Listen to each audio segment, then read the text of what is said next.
देखिए क्लास 12 की physics mutual inductance जो कि हमारे पास है टॉपिक, और शॉर्ट वीडियो सीरीज के अंदर इसको हम कंप्लीट कर रहे हैं।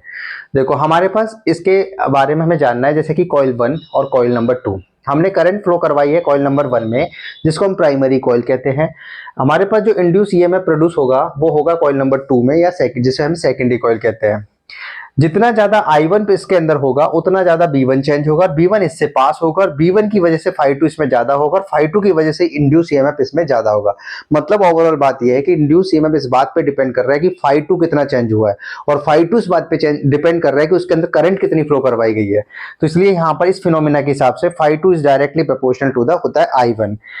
I1 वो करंट है जो प्राइमरी कॉइल में फ्लो करवाई गई थी, और φ2 वो फ्लक्स है जो कि सेकेंडरी कॉइल में चेंज हुआ था। तो φ2 is directly proportional to the होता है I1। और φ2 जब प्रोपोर्शनली हटाते हैं, समानुपाती हटाते हैं, तो एक कांस्टेंट नियतांक आता है जिसे हम m बोलेंगे, और m ही इस यूनिट का है mutual inductance of a coil और सोलेनॉइड। कॉइल और सोलेनॉइड क्या होती है हम पहले पढ़ चुके हैं। तो m का फॉर्मूला आया हमारे पास φ2 बटा I1, तो m हमारे पास φ2 बटा I1 आ गया।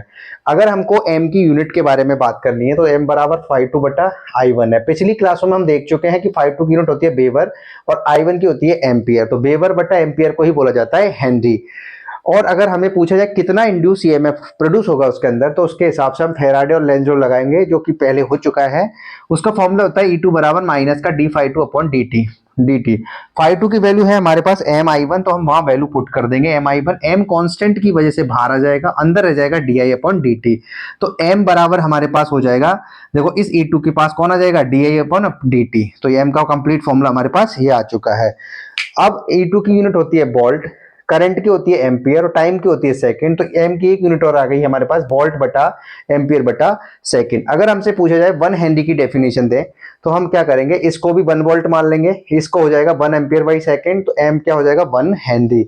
हिंदी में लिख दिया कि, और देखो जब भी di अपॉन dt होता है तो नीचे टाइम आने की वजह से हम बोलते हैं, इंग्लिश में तो बोलते हैं रेट और हिंदी में बोलते हैं दर।